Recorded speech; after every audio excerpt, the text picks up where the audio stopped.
Imagine getting a phone call, one that tells you that after 23 years, you're finally free. That's Wow. exactly what happened to J.J. Velasquez, Yeah. a man who spent over 2 decades wrongfully imprisoned for a crime he didn't commit. Right. Today, we're diving deep into his story, a story of resilience, the unbreakable bond between a mother and a son, Uh-huh. and the fight for justice against incredible odds. It's a story that really, gets to the heart of what it means to be human, I think. We're going to explore not just the legal battles, but the human toll of this experience. Right. You've shared an audio documentary, Letters from Sing Sing, with us. Yes. And through that, we get to hear JJ's story in his own words. And there's something so powerful about hearing those firsthand accounts. It's not just a news story. Right. It's someone's life. Exactly. So let's go back to the beginning. This all started with a murder, the murder of Al Ward and JJ's arrest. Uh-huh. What can you tell us about the evidence against him? Well, the prosecution's case relied heavily on eyewitness testimony, Okay. which, as we know, can be notoriously unreliable. Yes. And this is where JJ's story really starts to highlight the flaws that can exist within the justice system. Because based solely on those eyewitness accounts, JJ was convicted. And yet from day one, he has maintained his innocence. Exactly. He never wavered in his belief that he was wrongly accused. And that unwavering belief, fueled by the unwavering love and support of his mother, Maria, Yeah. is what kept him going through those incredibly difficult years behind bars. Okay, so we have this young man in prison clinging to hope. Right.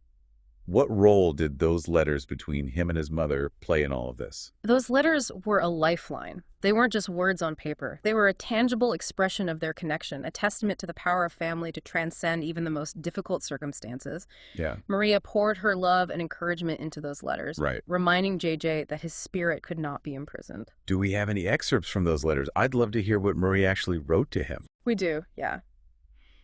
In one particularly poignant letter, Maria writes, "Jay, they can lock up your body, but not your soul. Your mind is free."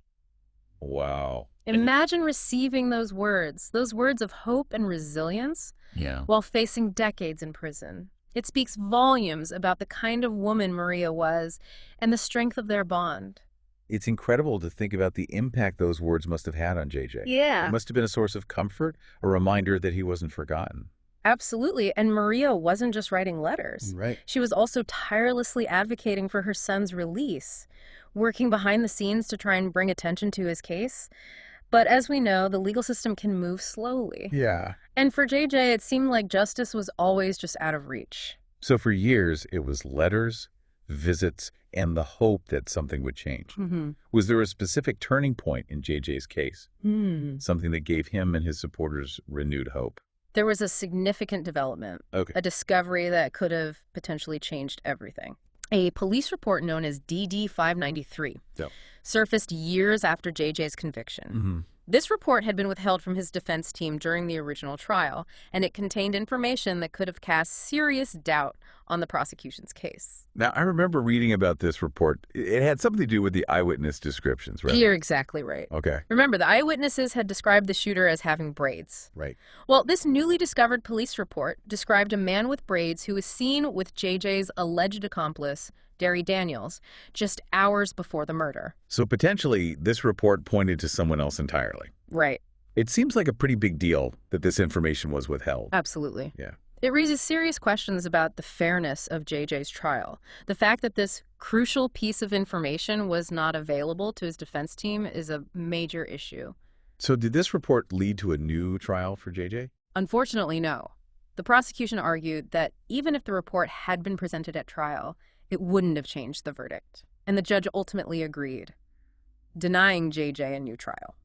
Wait, so even with this new information, new evidence that potentially casts doubt on his guilt, he's still stuck in prison? Sadly, yes. It was a devastating blow for JJ, his family, and everyone who had been fighting for his freedom. But even with the setback, they refused to give up.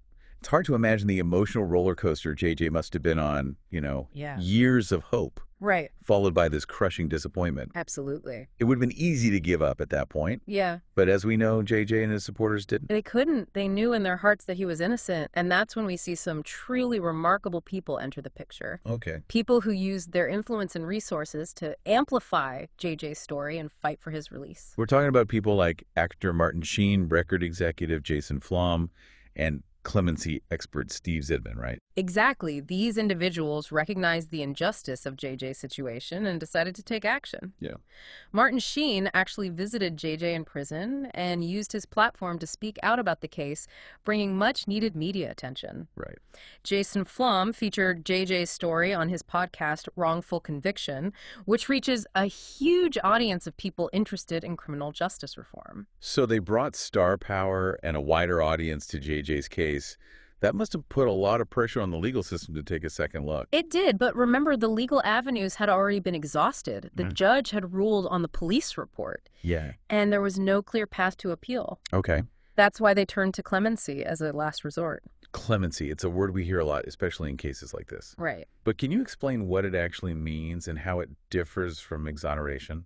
That's a great question, and it's important to understand the distinction. Yeah. Exoneration means the conviction is completely overturned, erased from the record. Oh. It's like saying this person was never guilty in the first place. Clemency, on the other hand, is a form of pardon. Okay. It doesn't erase the conviction, Got it. but it can grant freedom. So in JJ's case, it was his only remaining path to getting out of prison. Exactly. But you've said before that it was a long shot. Right. What were the challenges in securing clemency for him?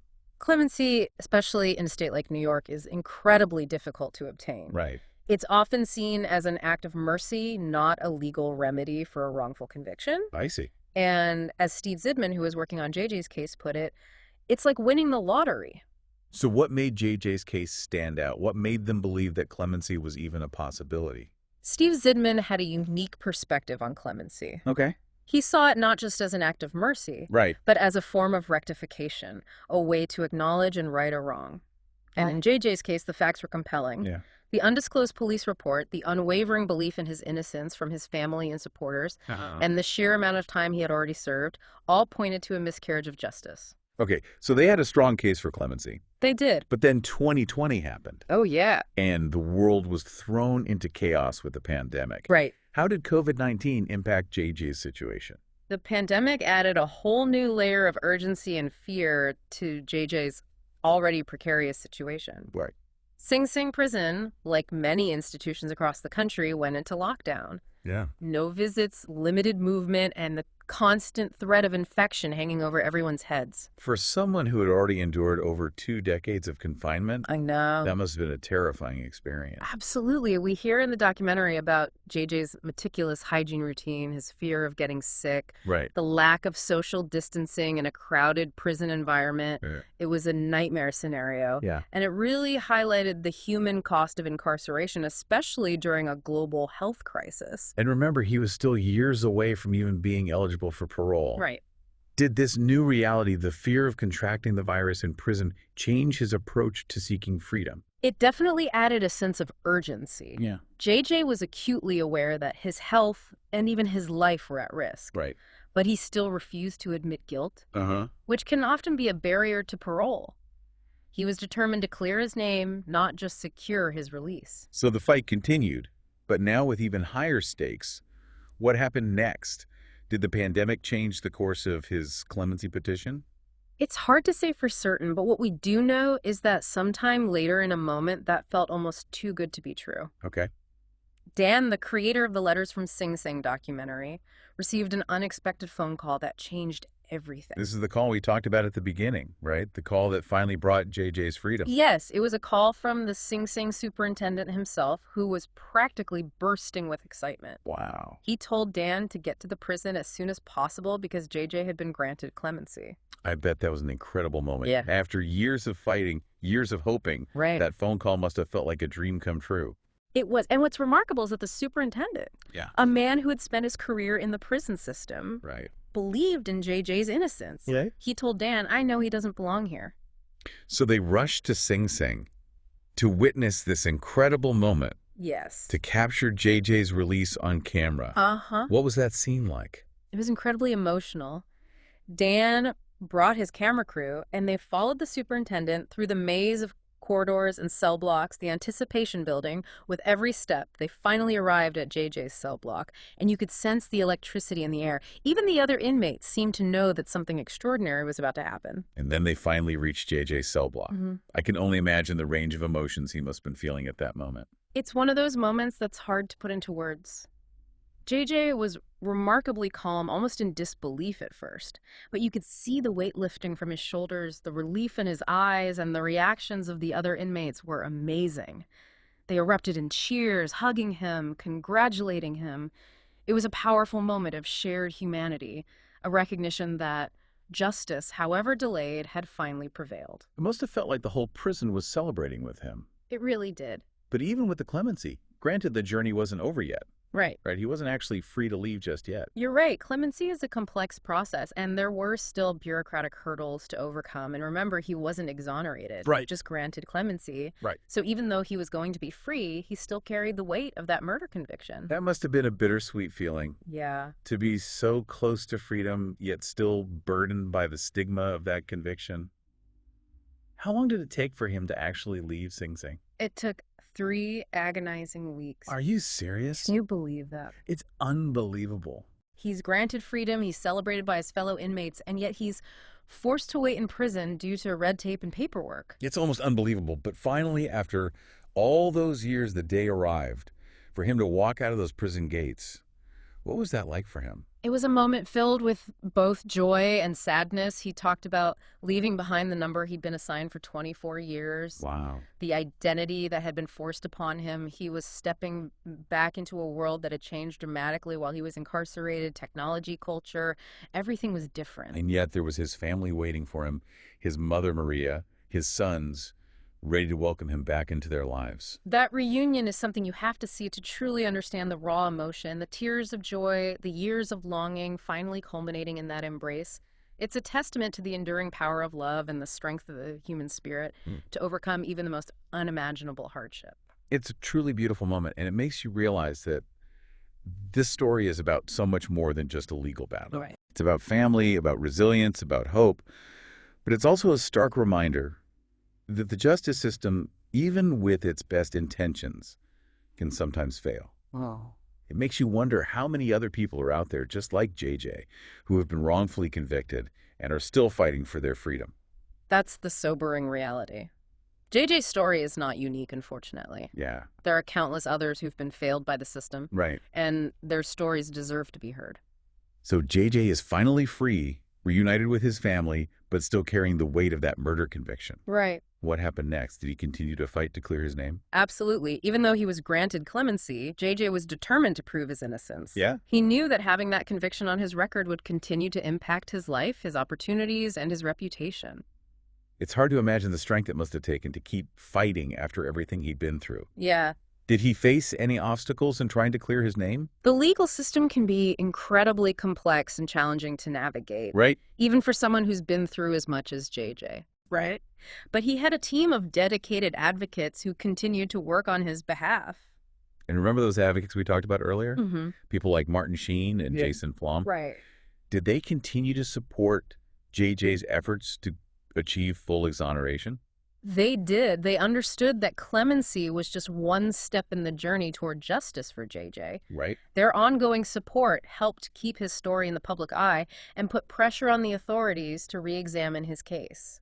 It's incredible how those connections, those relationships Yeah, can make such a difference in someone's life. absolutely. It's not just about legal expertise. Right. It's about human connection and the willingness to stand up for what's right. Exactly. And in JJ's case, it wasn't just about clearing his name. Right. It was about shining a light on the systemic issues that contribute to wrongful convictions. We've talked about the role of eyewitness testimony, the importance of disclosing all evidence, and the challenges of obtaining clemency. What are some other key takeaways from JJ's story that we can apply to the broader conversation about criminal justice reform?